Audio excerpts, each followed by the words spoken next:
Bien, mesdames et messieurs, d'abord, nous sommes désolés pour ce retard et qui est dû à une raison technique indépendante de notre volonté.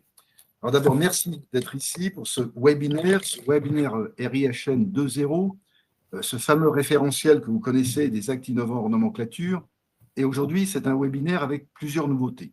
La première nouveauté, c'est que nous allons régulièrement organiser des rendez-vous de l'innovation. Et c'est le premier rendez-vous de l'innovation dans ce domaine avec ce webinaire 2.0. La deuxième nouveauté, vous la connaissez, c'est que déjà depuis la LFSS pour 2023, le RIHN a une base que l'on peut qualifier de législative et qui plus est, le décret d'application a été publié le 29 mars dernier et confère, conformément à la loi, plusieurs responsabilités à la HAS qui a donc des missions dans l'élaboration dans les évaluations et l'élaboration des avis qui précéderont les remboursements par l'assurance maladie. Et donc, parce qu'on regarde bien le texte, le décret parle non plus de RIHN, mais parle de la prise en charge des actes innovants de biologie ou d'anatomopathologie. Effectivement, j'insiste, ça fait partie de missions maintenant inscrites dans la loi, même si, dans les faits, nous étions déjà sur ce dossier-là bien avant. Ça, c'est le deuxième point, je dirais, qu'il ne faut pas oublier. Et on ne va pas s'arrêter sur ce sujet-là parce qu'il faut également vous dire qu'on va vous annoncer, et Cédric Carbonel, qui est le chef du service d'évaluation des actes professionnels, va être amené à vous annoncer plusieurs bonnes informations sur la plateforme sur laquelle vous pourrez déposer très prochainement vos différents dossiers. Alors sachez que nous, notre but, c'est d'aider, de rendre plus fluide l'ensemble du processus de ce qu'on va qualifier du RIHN 2.0, c'est aussi de vous accompagner. Et ce webinaire est dans cet esprit-là. Alors comme nous avons déjà pris du retard, sans tarder, je laisse la parole à M. Carbonel.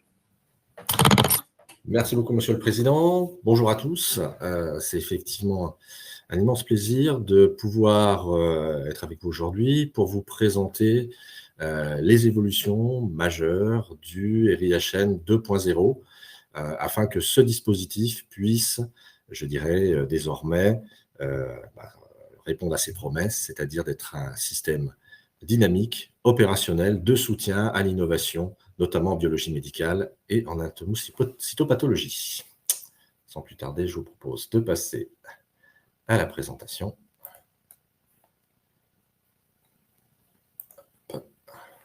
Voilà. Donc, le plan de ce webinaire, comme vous le voyez sur cette diapositive, va aborder trois aspects, comme ça a été souligné par Monsieur le Président. D'une part, nous allons aborder les principes du RIHN 2.0. Alors, c'est un dispositif que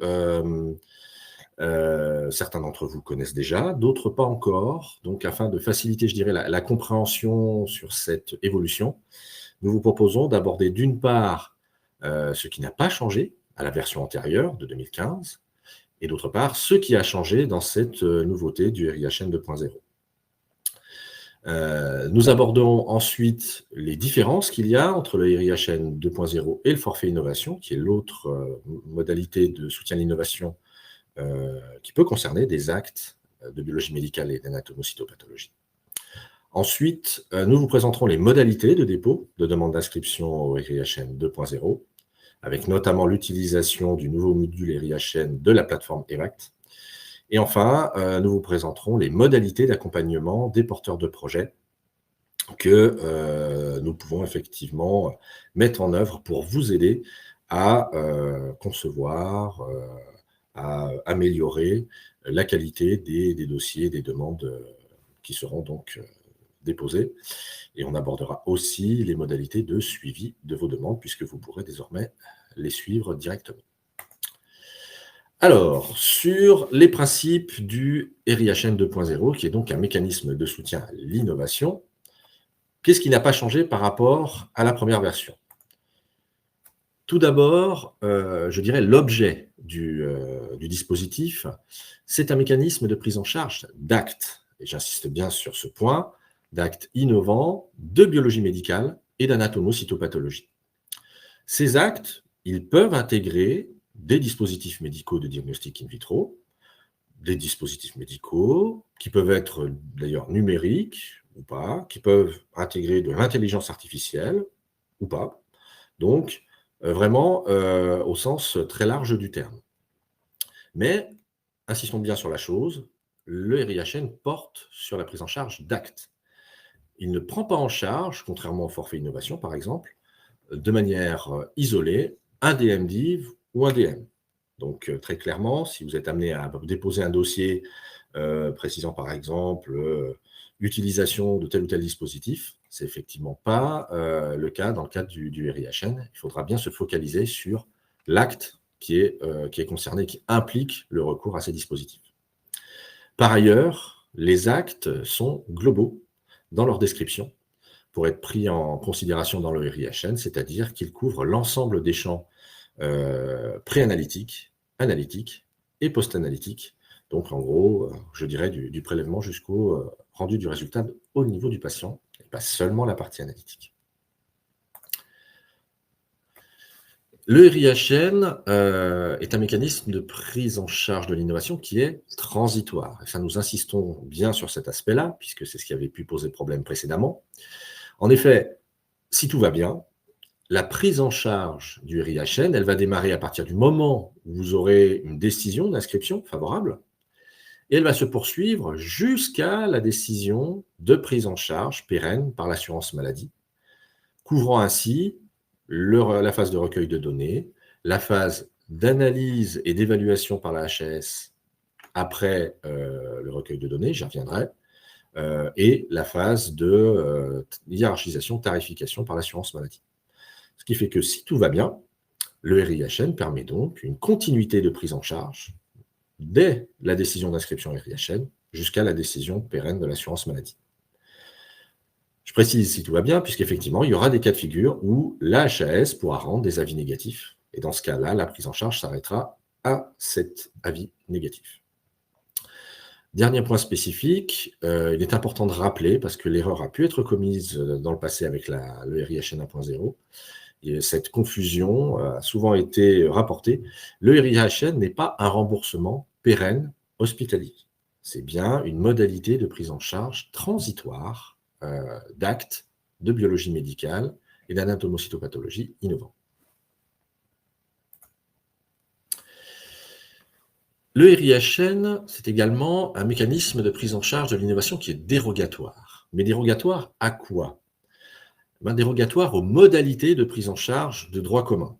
Habituellement, on évalue d'abord pour ensuite se positionner sur le remboursement. Donc on est dans une logique classique, je veux voir pour payer. Dans le cadre du RIHN, comme dans les autres mécanismes de soutien à l'innovation d'ailleurs, on inverse cette logique compte tenu du caractère innovant de l'acte. Et donc, on est prêt à payer pour voir. Et en ce sens, on déroge en gros aux modalités définies par le Code de la sécurité sociale. Mais la dérogation, elle s'arrête à cela, à ces aspects tarifaires. Il n'y a pas de dérogation par rapport aux autres législations, qu'elles soient européennes ou nationales, et tout particulièrement le Code de la santé publique. Donc, il est important de rappeler que les organisations, les dérogations définies par ces législations s'appliqueront dans le cadre du RIHN. Notamment, vous aurez les obligations imposées par le marquage CE ou sur l'intelligence artificielle au niveau des législations européennes. On reviendra d'ailleurs sur la problématique marquage CE ultérieurement dans cette présentation. Les modalités pour la recherche clinique, que ce soit la classification RIPH, sur la nécessité d'autorisation administrative, la promotion des recueils de données, s'appliquent également, comme d'habitude. Comme je l'ai évoqué précédemment, il y a également le principe de l'acte global en biologie médicale, la dérogation à l'obligation d'accréditation pour les actes innovants. Alors, elle n'est pas spécifique du RIHN, c'est bien lorsque vous avez un acte de biologie médicale qui est innovant, qui déroge à l'obligation d'accréditation. Attention, ça laisse tout de même la liberté à ceux qui le souhaitent de pouvoir accréditer des actes innovants, mais tant qu'on n'est pas rentré dans le droit commun, il n'y a pas cette obligation pour les actes innovants. Et ça reste le cas pour le RIHN. Enfin, sur le cadre actuel de la biologie médicale délocalisée, qui est contrainte effectivement par la législation et la réglementation en vigueur. Donc aujourd'hui, la biologie médicale délocalisée est uniquement possible à l'hôpital, donc dans les murs, elle ne l'est pas encore hors les murs. Sitôt que les évolutions réglementaires et tarifaires auront été mises en place, bien évidemment, il sera possible, dans ce cadre-là, de pouvoir envisager des actes de biologie médicale délocalisés hors les murs dans le cadre du RIHN. Mais donc, on est tributaire d'autres réglementations du Code de la santé publique, et ça s'applique effectivement dans le cadre du RIHN. Ce qui est aussi important de rappeler, c'est que le RIHN est un mécanisme conditionnel de prise en charge. Il est conditionné à la réalisation d'un recueil de données cliniques et ou médico-économiques. En effet, comme je l'évoquais tout à l'heure, nous sommes prêts à payer pour voir. Ça veut donc dire qu'il manque encore des éléments pour pouvoir prétendre à un remboursement de droit commun. Généralement, c'est l'utilité clinique qui est encore non colligée, donc à savoir l'impact de l'acte sur la prise en charge, sur l'état de santé du patient. Et donc, il va être nécessaire de pouvoir réaliser un recueil de données qui est clinique, qui pourra être aussi médico-économique, et qui va permettre de colliger les données critiques manquantes pour permettre à la HAS de faire son évaluation. Nous y reviendrons. Donc, il est nécessaire d'avoir ce recueil de données en place pour pouvoir ensuite arriver à l'objectif. Et c'est ce point, c'est l'un des points d'ailleurs qui était très nettement déficient dans la version précédente du RIHN. Ce recueil de données, le demandeur s'engage à l'organiser et à le financer dès l'inscription de ses actes. La conséquence, c'est que si ce recueil n'est pas mis en place, il y aura possibilité d'interruption du financement. Donc, pas de données, pas de financement.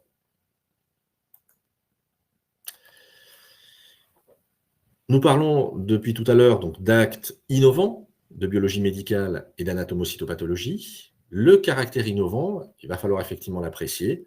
Et cette appréciation, elle est déjà connue de plusieurs d'entre vous, puisqu'elle n'a pas évolué par rapport au RIHN 1.0, et c'est exactement la même que celle du forfait innovation. Vous avez donc 4 critères cumulatifs. Le degré de nouveauté, autre qu'une simple évolution technique, un nouveau mode d'action, une transformation radicale est toujours dans l'indication considérée pour la demande. Le niveau de diffusion, nous sommes bien sur une diffusion précoce, avec une absence de prise en charge par la collectivité préalablement, et une disponibilité de la technologie qui est encore en amorçage. Le niveau de risque pour le patient et l'opérateur est caractérisé. Alors, généralement, c'est un critère qui pose peu de problèmes pour des actes de biologie médicale et d'anatomocytopathologie. Et enfin, l'un des éléments plus importants, l'objectif potentiel de l'utilisation de la technologie, c'est-à-dire qu'elle doit apporter un bénéfice clinique important qui permettrait de satisfaire un besoin médical non couvert ou insuffisamment couvert. Il conviendra donc, dans un premier temps, de caractériser la nature du besoin médical et ensuite de proposer des éléments susceptibles de montrer que la technologie pourrait couvrir ce besoin. Au-delà du bénéfice clinique, il est également possible d'avoir un bénéfice médico-économique avec la possibilité de réduire significativement les dépenses de santé.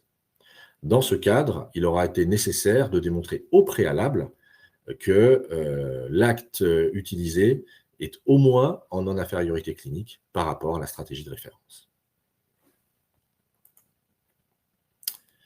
Voilà quels sont les éléments qui sont toujours d'actualité pour le RIHN 2.0 en termes de fondement. Abordons maintenant les nouveautés, ce qui a changé par rapport à la version précédente. Premier élément, et Monsieur le Président l'a abordé, une base légale et réglementaire solide. Le RIHN 1.0 reposait à l'origine uniquement sur une instruction ministérielle, donc potentiellement très versatile, et limitant également la possibilité d'impliquer d'autres institutions, comme la HAS notamment. Et donc, depuis la LFSS 2023, nous disposons d'une base légale plus robuste et qui permet de donner cette base légale au RIHN au même titre que l'ensemble des autres mécanismes de soutien à l'innovation, que ce soit l'accès précoce pour les médicaments, le forfait innovation pour les dispositifs médicaux, les DMDIV et les actes, et PECAN pour les dispositifs médicaux numériques. Cette base légale, en l'occurrence, c'est l'article L162.1.24 du Code de la Sécurité sociale. Suite à cet article de loi, il y a bien évidemment eu un décret d'application qui a décrit notamment les critères d'éligibilité, les procédures d'entrée et de sortie du nouveau RIHN, donc qui ont été codifiés dans les articles R 162-122 à R 162-130 du Code de la sécurité sociale, et dont nous allons vous détailler quelques éléments dans la suite de cette présentation. Enfin, il reste donc l'arrêté qui va décrire simplement le modèle de dossier à transmettre, la liste et formats des éléments justificatifs qui doivent être associés à la demande lorsqu'elle doit être transmise. Cet arrêté, j'y reviendrai, nous en attendons la publication très prochaine. Grosse nouveauté du RIHN 2.0, la passerelle entre deux dispositifs de soutien à l'innovation, le RIHN d'une part et l'accès précoce d'autre part. Donc, la possibilité d'une inscription facilitée pour les tests compagnons, qui seront concernés par le RIHN, associés à des médicaments sous accès précoce, donc, au titre de l'article L 5121-12 du Code de la santé publique. Donc, vous aurez la possibilité d'avoir la prise en charge dérogatoire, anticipée, de solutions multitechnologiques, médicaments, tests, grâce à cette nouvelle passerelle. La demande d'inscription RIHN du test compagnon, elle sera donc possible dès que vous avez l'octroi de l'autorisation d'accès précoce sur le médicament associé. Donc, dès que cette demande, cette autorisation a été obtenue, vous pourrez déposer rapidement la demande d'inscription RIHN pour le test compagnon et s'en suivra une procédure facilitée. Autre évolution, le changement complet des demandeurs qui seront désormais soit les conseils nationaux professionnels, soit les exploitants industriels.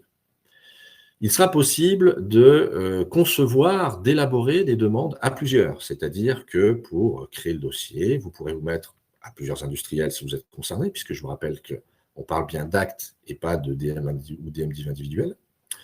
Vous pourrez avoir des associations entre industriels et CNP, entre plusieurs CNP, tout est possible pour l'élaboration. Toutefois, in fine, il faudra, parmi les co-demandeurs, identifier celui qui assurera le dépôt et qui sera en charge du recueil de données, puisqu'il en assurera la promotion. Donc d'avoir effectivement un demandeur qui sera référent, qui sera en charge réellement de toute la logistique du recueil de données.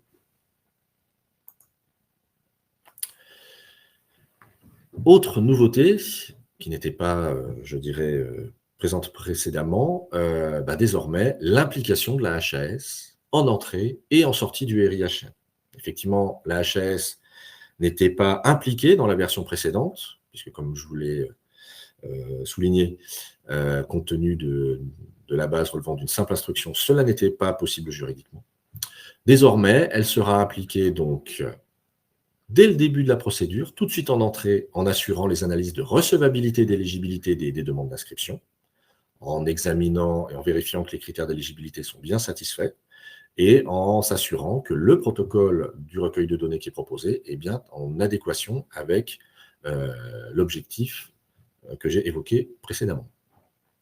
Par ailleurs, au-delà d'être, le premier acteur de l'entrée au niveau RIHN, elle sera également en charge de l'évaluation en sortie de RIHN, et ce, 6 mois avant la fin de la durée de prise en charge, en autosaisine, c'est-à-dire qu'il n'y aura pas de nécessité pour le ministère, l'assurance maladie ou le demandeur de faire une demande, une saisine particulière auprès de la HAS.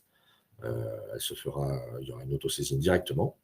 Et cette évaluation sortie de RIHN, son objectif sera d'évaluer s'il y a pertinence d'un remboursement de droit commun pérenne par l'assurance maladie via l'inscription NABM ou CCR.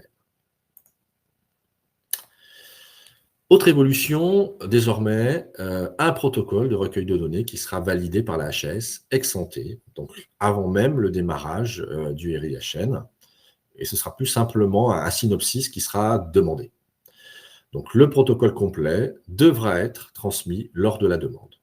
La HAS analysera ce protocole, s'assurera que le recueil de données qui est proposé, et qui dans un premier temps sera souvent une étude clinique ou médico-économique, permettra bien de colliger les données qui sont manquantes et qui sont requises pour pouvoir faire en sorte que lors de l'évaluation en vue du remboursement, l'HAS puisse se statuer très clairement sur le service attendu et l'amélioration du service attendu de l'acte. Donc, cela suppose que pour le demandeur, il va y avoir besoin de définir quelle est la stratégie de prise en charge actuelle, quel est le besoin médical, en quoi l'acte est susceptible de satisfaire ce besoin médical, et en fonction des données, comment est-ce qu'il va pouvoir donc démontrer cette capacité à couvrir ce besoin non couvert et à apporter un bénéfice pour le patient. Donc très clairement, comme pour le forfait innovation, la bonne adéquation du protocole, et notamment méthodologiquement parlant, est donc un critère d'éligibilité au RIHN. Si le protocole n'est pas satisfaisant, la demande ne pourra être acceptée.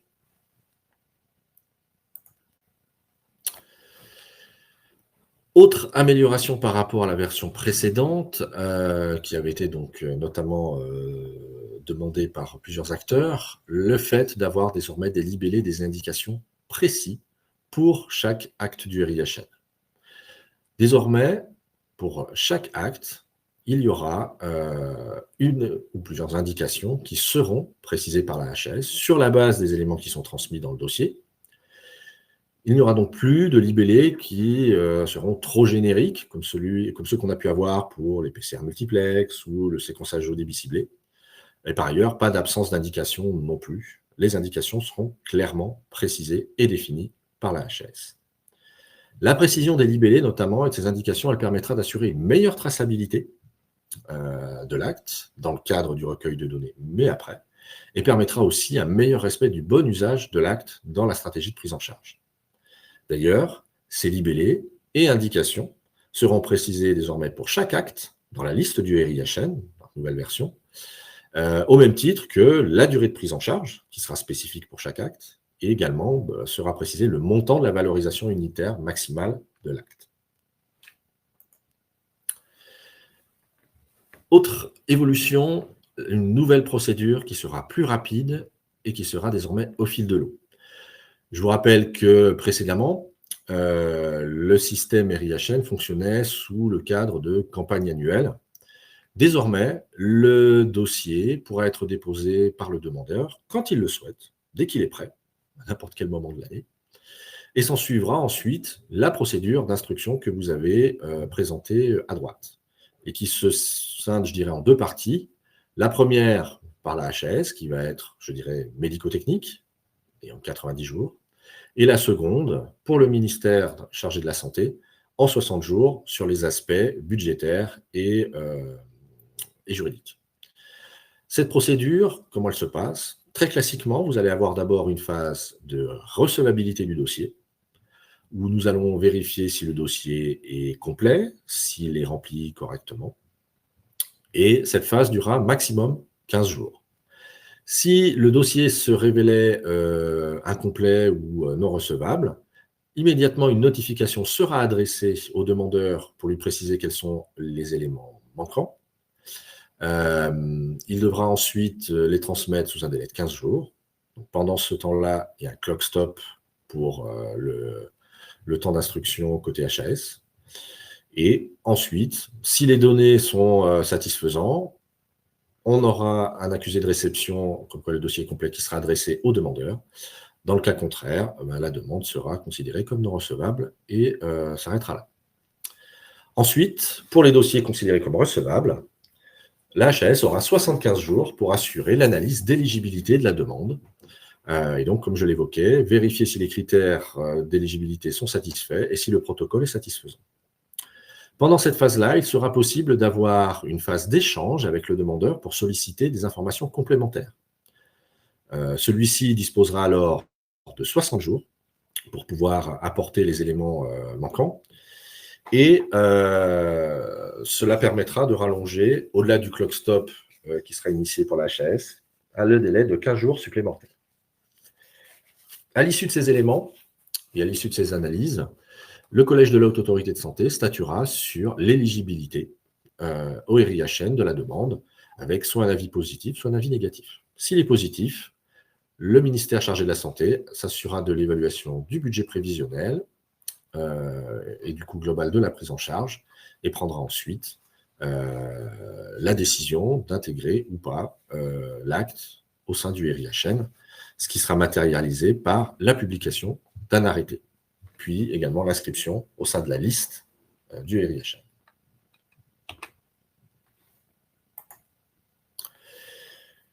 Par ailleurs, je dirais de manière plus claire par rapport au précédent, les durées sont clairement explicitées, et notamment la durée maximale de prise en charge au titre du RIHN qui sera de 6 ans.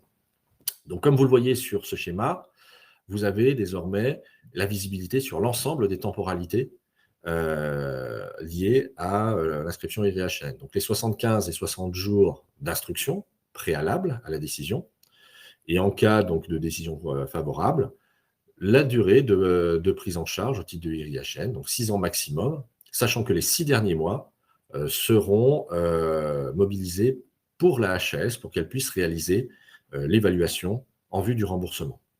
En cas d'avis favorable de la HAS, le délai de prise en charge y sera prolongé de 6 mois pour permettre la hiérarchisation de la tarification de l'acte par l'assurance maladie et ainsi garantir ce que j'évoquais tout à l'heure, c'est-à-dire la continuité de prise en charge. Là, je vous ai parlé de la durée maximale de prise en charge. Pour autant, la durée réelle de prise en charge au titre du forfait innovation, elle sera fonction de la durée du recueil de données, et notamment telle qu'elle sera prévue de manière prévisionnelle dans le protocole. Nous savons par expérience que cette estimation prévisionnelle peut varier dans le temps. Il sera donc possible pour le demandeur de solliciter une prolongation, mais elle se fera dans les limites des 6 ans précédemment évoquées. Donc, vous avez clairement la temporalité au niveau du RIHN qui est désormais clarifiée. Petite particularité qui est, je dirais, la conséquence de l'ouverture du RIHN aux tests compagnons associés aux médicaments sous accès précoce, des conséquences qui vont être liées à l'accessibilité du test. En effet, le marquage CE, habituellement, n'est pas une obligation pour pouvoir prétendre au RIHN. À partir du moment où vous considérez que si ce marquage CE n'est pas disponible, vous allez restreindre l'utilisation du test dans le cadre d'un essai clinique, puisqu'on reste effectivement en adéquation avec la législation en vigueur. Pour qu'un test puisse être utilisé de droit commun hors essai clinique, il doit être marqué CE. Donc, en fonction de si le marquage CE est disponible ou non, vous pourrez être amené à avoir une utilisation plus ou moins large du test inscrit au RIHN.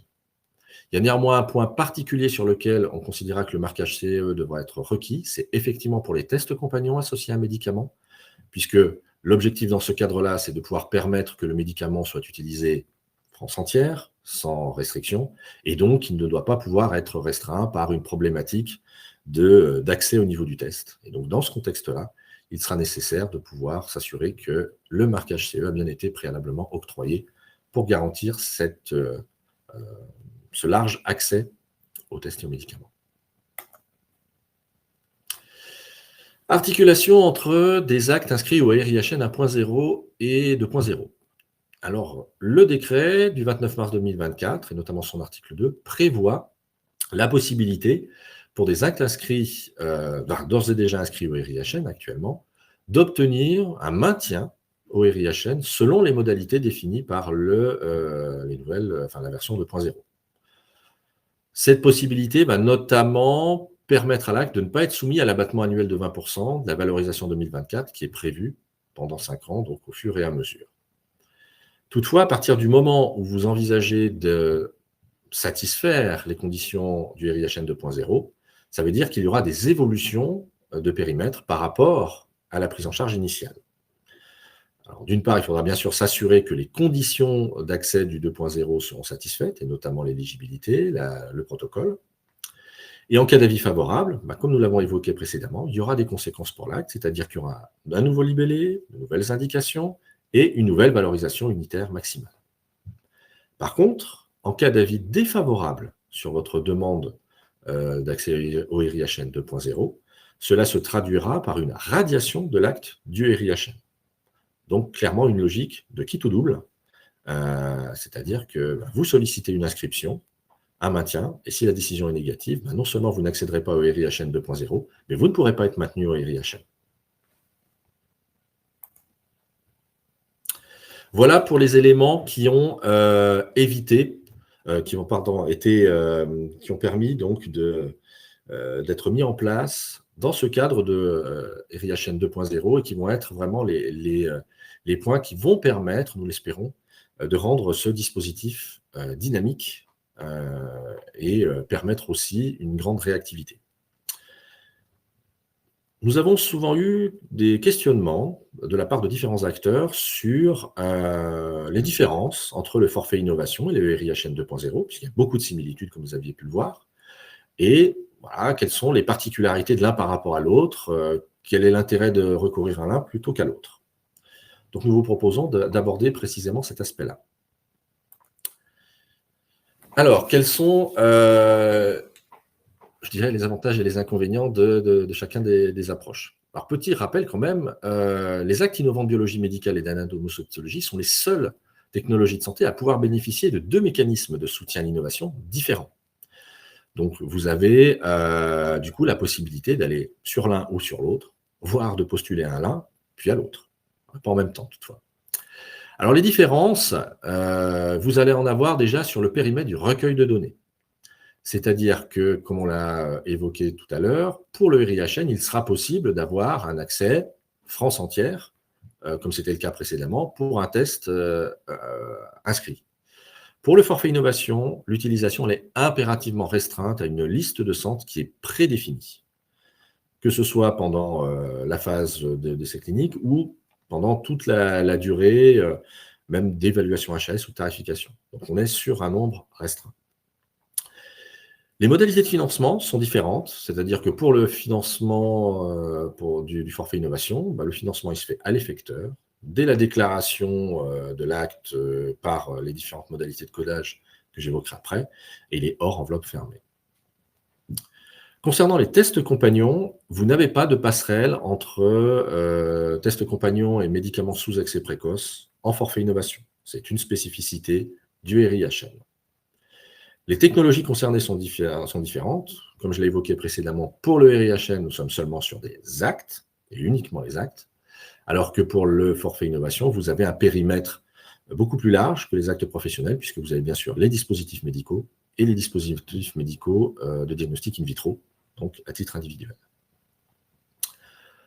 Autre différence, les modalités de codage, avec une modalité de codage qui passe par fiche sup et qui se fait a posteriori encore pour l'année N+1 pour le RIHN, alors que vous avez un codage spécifique PMSI CNAM pour, alors pas le RIHN, le FI, je corrige cette erreur, qui permet d'ailleurs de pouvoir avoir accès au forfait innovation aussi bien en ville qu'à l'hôpital.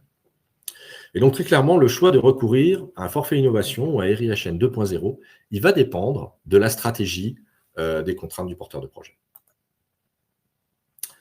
Passons maintenant aux modalités de dépôt qui seront de manière dématérialisée grâce à la plateforme EVACT. Alors, comment cela va se passer? Donc, vous allez pouvoir solliciter un compte EVACT auprès du service d'évaluation des actes professionnels, donc pour un organisme demandeur, que ce soit un conseil national professionnel ou un industriel, et avec un déposant identifié nominativement, comme vous le voyez en haut à gauche de l'écran. Et vous allez arriver sur cette page d'accueil qui va vous détailler les 3 actions que vous pouvez mener pour le moment au niveau de cette plateforme. La première, qui était déjà en place, c'est de pouvoir déposer des demandes d'évaluation d'actes professionnels en vue du remboursement pérenne. Ça, je n'aborderai pas ce point aujourd'hui. Et puis les 2 nouvelles, celle qui permet de déposer des demandes de prise en charge dérogatoire d'actes innovants, donc les demandes RIHN, et puis de pouvoir solliciter des échanges avec la HAS, et ça j'y reviendrai tout à l'heure. Vous trouverez sur cette page donc non seulement des raccourcis pour accéder aux pages dédiées sur le site internet de la HAS en lien avec chacune de ces actions, mais vous aurez aussi, comme vous le voyez en bas à droite, accès directement au modèle de dossier à utiliser pour pouvoir déposer vos demandes. En bas de l'écran, vous avez donc 3 boutons. Déposer un dossier, rencontrer la HAS, accéder au suivi de vos demandes. J'aborderai ce point-là effectivement en fin de présentation. Et donc, si vous cliquez sur le bouton « Déposer une demande », vous allez arriver ensuite sur cette page-là qui vous sollicitera, donc soit vous voulez déposer une demande de remboursement de droit commun, soit vous souhaitez déposer une demande de prise en charge ERIHN. Pour info, on vous a également mis un raccourci si vous souhaitez déposer une demande de forfait innovation qui vous renverra vers la page dédiée pour faire cette demande au cas où ce serait finalement cette option qui vous semblait la plus intéressante. Il vous suffira de cliquer donc ensuite sur « Demande de prise en charge transitoire au titre ERIHN » et vous rentrerez directement dans le dossier avec, comme vous le voyez en bas, différentes étapes donc, qui seront à satisfaire progressivement avec, dans un premier temps, des éléments à transmettre sur l'identification de la demande, ensuite les éléments à transmettre pour l'éligibilité, sur la description de la technologie, puis sur le protocole de l'étude, le budget prévisionnel, différentes annexes à préciser, et in fine, la dernière étape qui sera de validation et de l'envoi de la demande. Pragmatiquement, comment cela va se faire? Vous aurez 2 typologies d'actions. Soit, comme c'est le cas ici, vous serez amené à documenter certains champs avec différentes métadonnées. Donc, par exemple, ici, d'introduire quelle est la dénomination de la technologie, le domaine d'application, de documenter des éléments d'information sur le demandeur, etc. Donc, de remplir effectivement un certain nombre de champs sur la plateforme EVACT.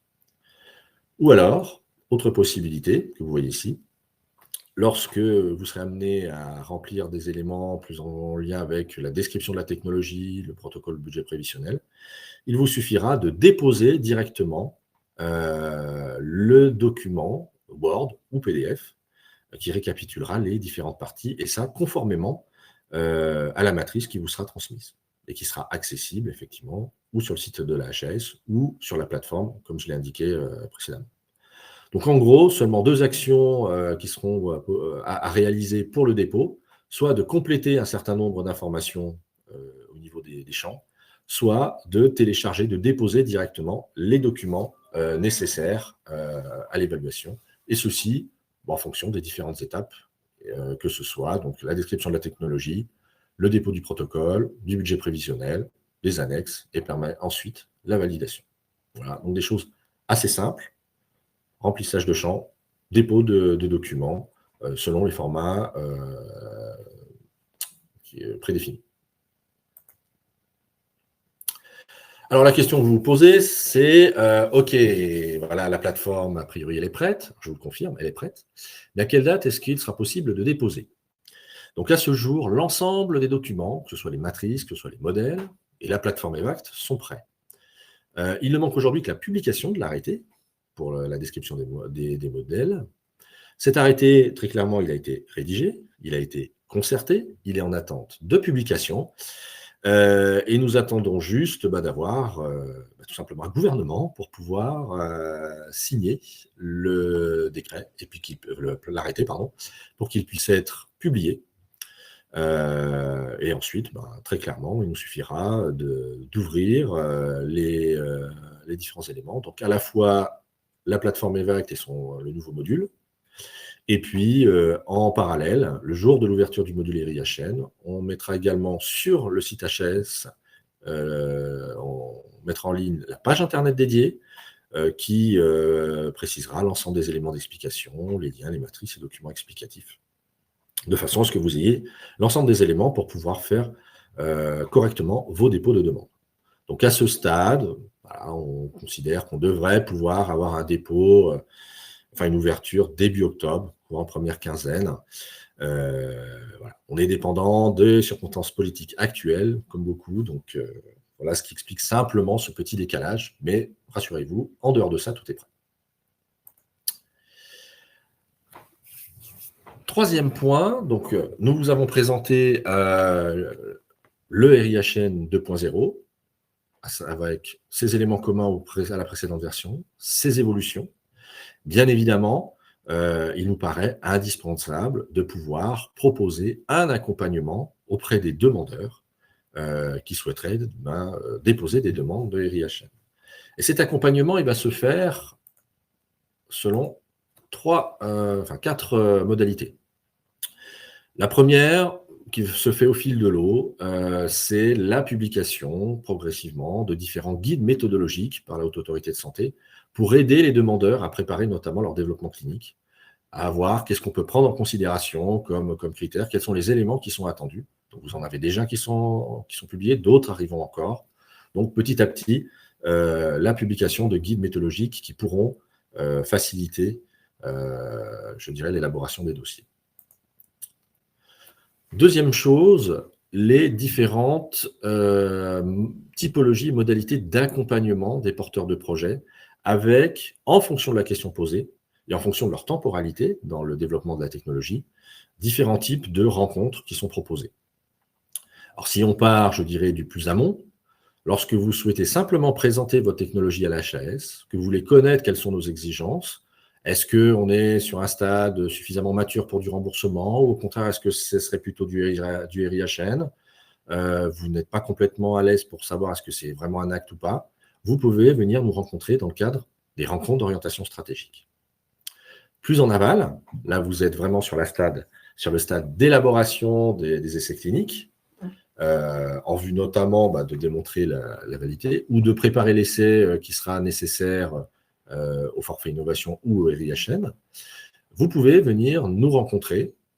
Vous avez des interrogations méthodologiques, vous n'êtes pas sûr que ça puisse satisfaire les exigences HAS. Il est possible, dans ce cas-là, de venir nous rencontrer pour échanger sur le projet de protocole. Et j'insiste bien sur le projet de protocole et pas un synopsis. Dernier point, si vous en êtes vraiment à la phase finale de préparation du dossier, que vous n'êtes pas complètement sûr d'avoir rempli les choses correctement ou si vous avez des questions, vous pouvez nous solliciter dans le cadre de rencontres pré-dépôt. Dans ce cadre-là, on pourra examiner avec vous votre projet de dossier pour voir, d'une part, si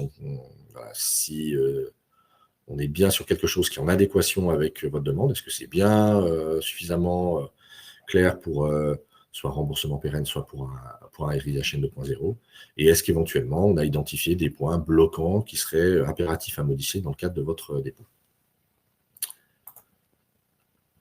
Ce que l'on abordera aussi spécifiquement dans l'ensemble de ces rencontres, c'est de s'assurer que vous êtes bien au clair avec les modalités de développement et d'évaluation d'un test diagnostique pour s'assurer que vous vous êtes bien posé les bonnes questions et que derrière, vous avez les réponses à ces questions et plus spécifiquement sur des dimensions cliniques, ce qui concerne la HAS, que ce soit au niveau des performances cliniques ou de l'utilité clinique.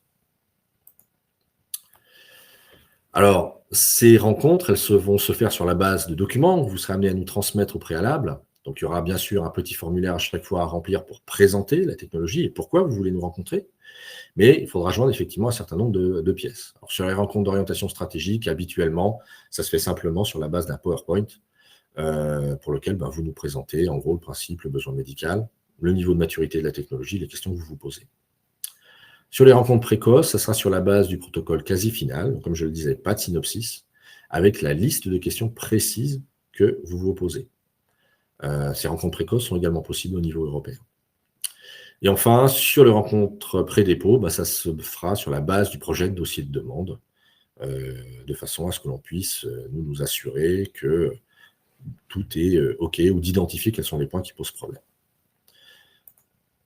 Jusqu'à maintenant, ces modalités d'accompagnement au niveau des différentes rencontres se faisaient en récupérant directement sur le site les formulaires, en prenant ensuite contact pour obtenir un rendez-vous et derrière avec un envoi du compte-rendu de la réunion par le demandeur à la HAS par mail.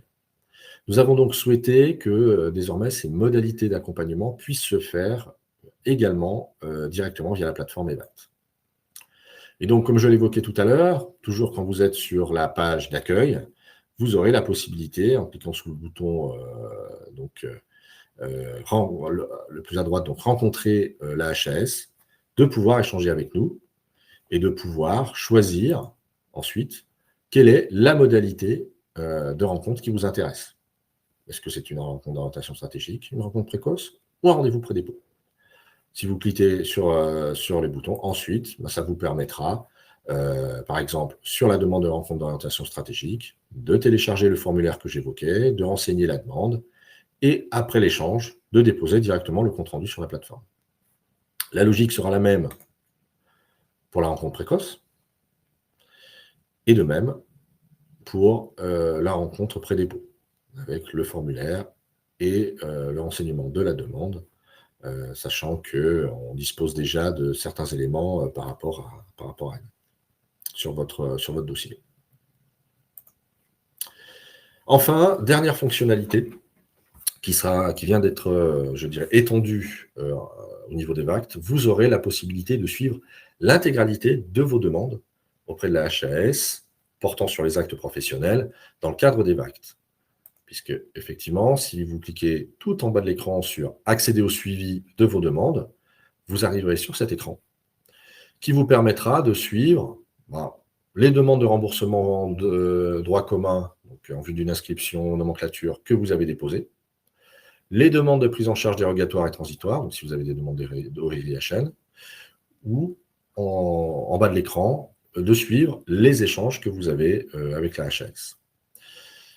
Vous avez de documenter systématiquement le numéro de la demande, l'objectif de la demande, quand est-ce qu'elle a été déposée, donc avec une date de dépôt, l'identité du déposant, et puis surtout quel est le statut, c'est-à-dire que vous pourrez suivre, simplement en vous consultant, l'état d'avancement de vos demandes ou de vos traitements. Savoir si c'est en cours d'élaboration, si c'est déposé, pas encore, donc vous aurez cette possibilité. À la droite, vous avez le bouton « Action » qui vous permettra, par exemple, si vous avez commencé à remplir un formulaire que vous n'avez pas terminé, vous avez simplement enregistré la demande et vous souhaitez revenir ultérieurement pour le compléter, il vous suffira de cliquer sur « Action » pour pouvoir accéder au dossier pour le compléter directement depuis ces éléments-là. Donc, ça vous permettra, je dirais, de pouvoir, d'un simple coup d'œil, avoir une idée sur l'ensemble de vos demandes et leur état d'avancement au niveau de la Haute Autorité de Santé. De ce fait, vous pourrez très facilement suivre en toute transparence l'état d'avancement de vos différentes demandes et des différents dossiers. Voilà, je viens de terminer pour cette présentation et je vous remercie grandement de votre attention. Alors, je vois dans le chat qu'il y a beaucoup de questions. Donc, je vais essayer de répondre à celles qui n'ont pas encore fait l'objet d'une réponse par mes collaborateurs. Alors, je vais commencer par la première. Donc, si un acte est actuellement dans le RIHN 1.0 et veut bénéficier du RIHN 2.0, peut-on déposer un dossier RIHN 2.0, sachant que l'acte est pris en charge par le RIHN 1.0? Oui, donc ça, c'est ce que j'ai évoqué tout à l'heure. Effectivement, vous avez cette passerelle-là qui vous permet donc de solliciter justement cette évolution. Mais attention, effectivement, il va être nécessaire de bien s'assurer que le dossier est déposé. La grosse difficulté, ça va être effectivement l'élaboration du protocole, mais ça sera effectivement possible. Alors, ensuite, le sujet de la liste complémentaire, acte soins courants, va-t-il être abordé? Non, ce n'est pas l'objectif de la présentation de ce jour dédié au RIHN. Alors, pouvez-vous décrire en quoi la procédure sera facilitée dans le cadre de demande RIHN? Elle sera facilitée parce qu'il y aura effectivement, d'une part, des éléments qui auront déjà été fournis dans le cadre de la demande d'accès précoce qui seront d'ores et déjà disponibles et que le demandeur pourra transmettre simplement sans avoir à, je dirais, justifier les choses, notamment sur, je dirais, déjà les développements cliniques qui ont été menés, Et puis surtout, vous allez avoir un recueil de données qui, là, sera quand même simplifié, dans le sens où la démonstration de l'utilité clinique du test, en principe, elle est apportée par l'essai clinique pivot du médicament. Donc, on ne va pas vous demander de la refaire. Et par ailleurs, vous avez aussi d'autres éléments qui vont être apportés par le PUTRD de l'accès précoce. Donc, le recueil de données qui va être sollicité va s'assurer à être, je dirais, complémentaire par rapport aux informations qui sont d'ores et déjà soit prévues, soit disponibles. Et donc, on va être sur quelque chose qui sera beaucoup plus réduit en termes de, je dirais, d'exigence d'un point de vue au niveau du protocole. Alors, pourquoi ne pas permettre un dépôt concomitant AP et RIHN afin de faciliter l'accès à l'innovation? Pour 3 raisons. La première, parce que justement, ça permet d'avoir déjà un certain nombre d'informations qui seront apportées par l'analyse de la demande d'accès précoce. Donc, ça va, je dirais, un peu faciliter les choses. D'autre part, parce que aujourd'hui, les procédures ne sont pas complètement alignées et que, notamment en termes de clock stop, on se retrouverait à avoir des choses un peu discordantes. Et puis, par ailleurs, il est quand même, je dirais, aussi plus pertinent d'avoir cette approche dans un second temps, puisque au cas où le médicament, l'évaluation de sa demande d'accès précoce serait négative, ça ne nécessiterait pas alors d'initier le travail sur la demande RIHN du test. Voilà. Les demandeurs ne peuvent pas être des sociétés savantes, non, ce doit être des conseils nationaux professionnels, conformément à ce que la loi a prévu. Comment financer le recueil de données? Comme je l'ai évoqué, c'est à la charge du demandeur, dit de pouvoir disposer des ressources, d'aller chercher les ressources nécessaires pour financer ce recueil de données, comme c'est le cas pour le forfait innovation. Les produits IVDR, est-il éligible pour le RIHN 2.0? Si oui, faut-il avoir déjà le marquage CE IVDR? Là, comme je l'ai évoqué précédemment, on est soumis, je dirais, donc à la réglementation européenne pour le marquage CE, notamment sur la problématique entre le règlement et la directive, avec les décalages dans le temps qui ont été proposés. Et par ailleurs, pour savoir s'il y a une obligation d'avoir un marquage CE ou pas au démarrage du RIHN, je vous renvoie à la figure concernant donc les différentes conséquences en matière d'accès pour le marquage CE. Alors, est-ce que le recueil de données est obligatoirement un recueil de données national ou bien peut-il être monocentrique? Alors non, il n'y a pas d'obligation à ce qu'il soit national, il peut être international. Est-ce qu'il est monocentrique? C'est pas ce que l'on préfère parce qu'il y a un effet centre, généralement, mais il y a des circonstances où, notamment sur les maladies rares, il sera malheureusement, je dirais, contraint d'être sur du monocentrique. Et donc, dans ce contexte-là, il faudra bien évidemment justifier la raison pour laquelle on a quelque chose qui est uniquement monocentrique. Est-il prévu de pouvoir capitaliser sur la plateforme de recueil de données mise en place pour une AP, pour le recueil de données relatif à l'acte dans le RIHN, ou bien faut-il mettre en place de recueils indépendants? Alors, je dirais, idéalement, c'est vrai que tout va dépendre de l'évolution de ce que je vais appeler la digitalisation de la recherche clinique et des recueils de données. Là, aujourd'hui, au point où nous en sommes, c'est vrai qu'on s'attend sur les premiers dossiers à être sur des essais cliniques assez classiques parce qu'il faudra aller récupérer des informations très spécifiques sur les patients, puisque il y a une importance majeure de l'identification des patients pour s'assurer qu'on est dans la bonne population en technologie diagnostique. Et donc, il faut pouvoir s'assurer qu'on est en capacité de colliger ces informations-là. Soit on le fait de manière classique, soit au fil de l'évolution, on pourra, nous l'espérons, avoir la mise en place d'initiatives qui permettront, au fil de l'eau, de pouvoir colliger ces données, idéalement aussi en lien avec les accès précoces, hein, ça pourrait être effectivement souhaitable. Donc pour le moment, ce n'est pas encore le cas, Mais c'est effectivement un objectif intéressant. Le demandeur peut-il être un syndicat des industriels? Non, non, non. C'est soit un industriel en tant que tel, soit un conseil national professionnel. Comme je l'ai évoqué tout à l'heure, quand il y a effectivement la possibilité d'un regroupement, il va falloir en désigner un qui sera en charge. Si une étude clinique est déjà en cours au moment de la demande de RIHN, peut-elle servir au recueil de données si sa méthodologie est considérée comme recevable? Ou faut-il obligatoirement initier une nouvelle étude? Ça, je pense que ça se verra au cas par cas, d'où l'importance d'échanger dans le cadre de rencontres précoces pour voir justement s'il y a un intérêt dans ce contexte-là. Il faut vraiment qu'on s'assure que l'étude est satisfaisante pour éventuellement proposer cette possibilité. La problématique que l'on va avoir, c'est que si elle est déjà démarrée, on ne va pas pouvoir la modifier. Donc, si jamais il y a le moindre chose qui pose problème, ça se traduira potentiellement par un avis négatif. Donc, voilà, il faudra vraiment voir au cas par cas si c'est envisageable. Mais la porte n'est pas complètement fermée.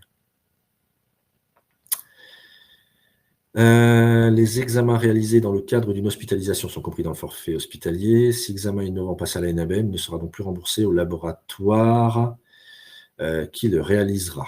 Alors ça, je renvoie au payeur, donc à la Direction générale de l'offre de soins et à l'assurance maladie pour pouvoir répondre à votre question. Ce n'est pas du champ de la Haute Autorité de Santé. Si une étude médico-économique est réalisée, cela signifie que le critère médico-économique sera dorénavant apprécié par la commission HS au moment de l'évaluation de l'acte. Ce n'est pas le cas à ce jour. Non, ça sera pas, ce n'est pas le cas et ça ne sera pas le cas puisque les critères d'évaluation, l'attribution du service attendu et de l'amélioration du service attendu, je dirais, restent cliniques et ou organisationnels, pas médico-économiques.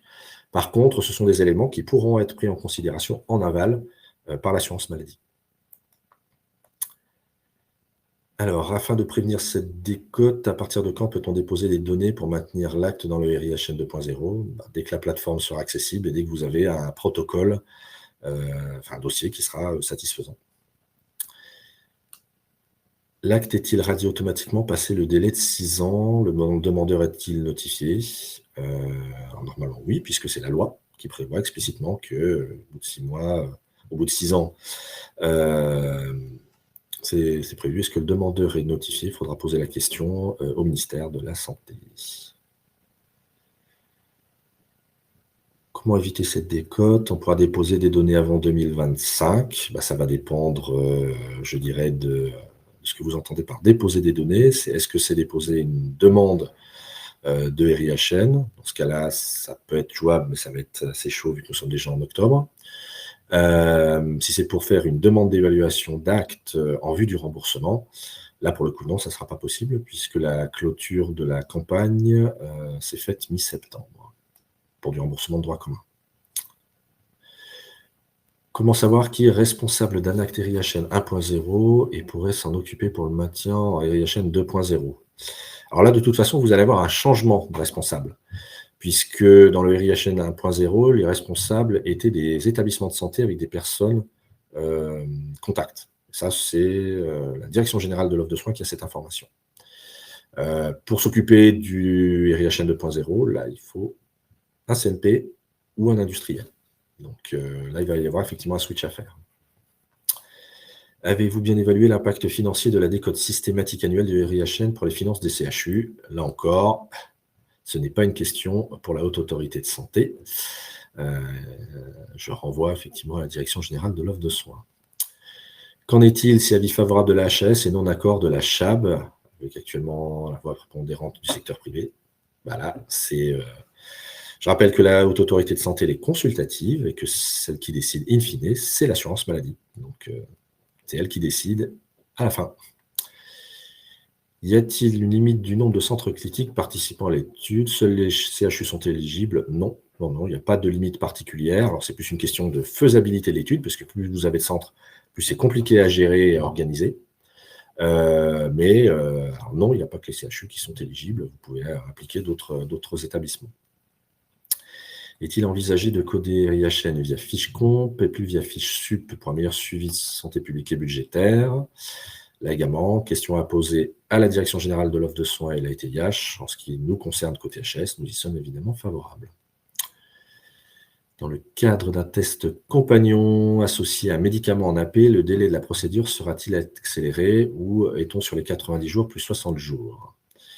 Alors, il n'y a pas de délai particulier spécifique dans ce cadre-là, mais comme je l'évoquais, puisqu'on disposera d'éléments d'ores et déjà préanalysés dans le cadre des travaux précédents, bien évidemment qu'on sera amené à rendre des avis plus rapidement que les 90 jours, en tout cas côté HAS, et puis il y a des choses qui pourront se faire en temps masqué.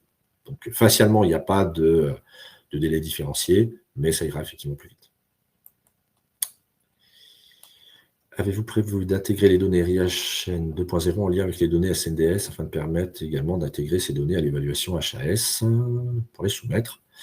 Là encore, ça dépendra du protocole. Si c'est faisable, on n'a pas d'objection à ce que ça puisse être fait.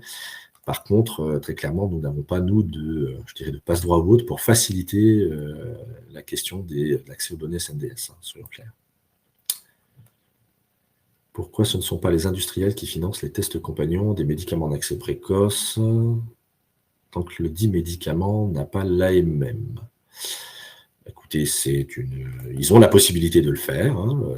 Il n'y a pas d'obligation à demander une dérogation de ce côté-là, dans le cadre d'un RIHN lié à un accès précoce, mais c'est une possibilité qui est offerte. Comment est fixé le tarif de prise en charge RIHN? Alors, il est proposé par le demandeur et ensuite analysé par le ministère de la Santé, où ils prendront en considération notamment les tarifs d'actes similaires. Quand les actes actuellement inscrits seront-ils radiés? Ça va dépendre de leurs évaluations et puis de ceux qui auront fait des demandes ou pas. Comment imposer une décote à partir de janvier 2025 alors que nous ne pouvons toujours pas déposer des dossiers sur la plateforme? Cela nous laisse 2 mois pour le faire. Je vous rappelle que vous étiez censé travailler sur la question depuis 2015 et pas depuis 2025 uniquement.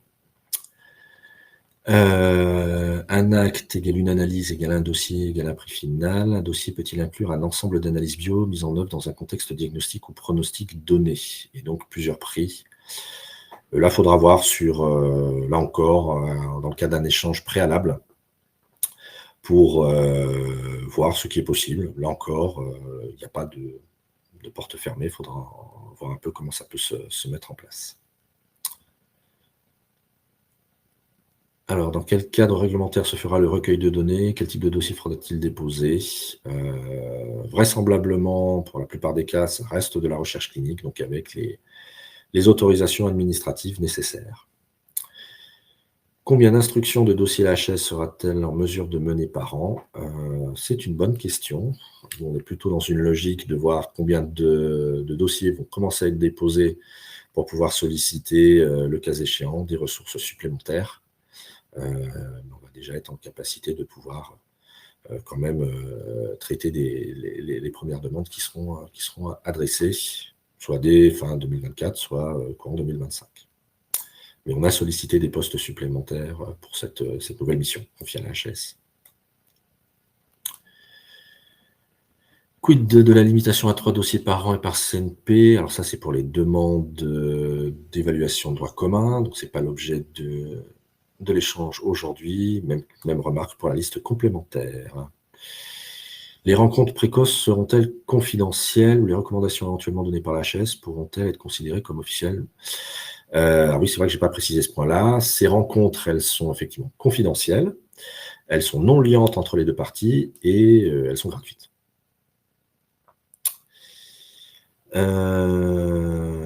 Voilà. Donc, liste complémentaire, ça, effectivement, on abordera ça dans un autre contexte. C'est un marquage CE, oui, effectivement, pour certains dossiers. Une IA de prédiction de pathologie basée sur séquence au débit du microbiote est-elle éligible au RIHN? Là, il faut que l'on voit effectivement si c'est faisable. Là, c'est dans le cadre de l'examen du dossier sur lequel il faudra justifier les différents éléments et de voir ce qui est, je dirais, parce que si on est susceptible d'avoir un bénéfice direct pour le patient. Et de voir si ça peut être effectivement pris en charge au travers de l'acte. Donc pour tout ce qui est, je dirais, dispositifs médicaux numériques, notamment usage collectif, il est quand même important de voir si à terme on peut effectivement envisager une piste de remboursement à l'acte. Mais a priori, c'est peut-être envisageable. Pour quelle raison un PHRC ne peut-il pas servir au recueil de données si sa méthodologie est robuste? Oui, c'est parfaitement envisageable. Les délais d'instruction HAS et MTSS sont indiqués, mais quels seront ceux d'instruction par les CNP? Il n'y a pas d'instruction par les CNP dans la nouvelle procédure. Pouvez-vous nous rappeler quelles sont les conséquences si un acte inscrit au RIHN 1.0 n'est pas réinscrit au RIHN 2.0? Il est radié. Quel est le délai concret d'inscription? Au 1er janvier 2025, aucun dossier n'aura été évalué, donc tous les dossiers seront valorisés de facto. Probablement, et ça, je renvoie effectivement au ministère de la Santé pour répondre à toutes les questions tarifaires. Voilà, j'arrive au bout du chat, je pense avoir fait le tour. Voilà. Si le RIHN est soumis à l'argumentation européenne, l'IVDR est donc nécessaire, le sera, mais vous avez effectivement des délais qui sont accordés, on est encore sur une phase transitoire, donc effectivement, si vous avez à initier des travaux, mieux vaut que ce se fasse dans le cadre de l'IVDR, ça sera plus souhaitable. Voilà. Écoutez, je pense être arrivé au bout du chat. Il est 15h17. Si vous n'avez pas d'autres questions, je vous propose donc de vous remercier pour avoir assisté si nombreux à ce premier webinaire sur le RIHN 2.0. Alors, il y en aura d'autres, bien évidemment, puisqu'on est au tout début du dispositif. On n'a pas encore les réponses à toutes les questions. On apprendra en marchant. Il y aura, je dirais, comme ça a été le cas pour le forfait innovation, des éléments d'un peu plus de doctrine qui apparaîtront une fois qu'on aura suffisamment d'expérience également pour pouvoir préciser certains éléments. J'espère que ce webinaire vous a été informatif. On sera ravis de vous revoir dans le cadre des autres webinaires sur l'innovation de la HAS très prochainement. Et puis, au plaisir de vous rencontrer, soit dans le cadre de nos rencontres, soit éventuellement via Everact. Merci à tous et excellente fin de journée.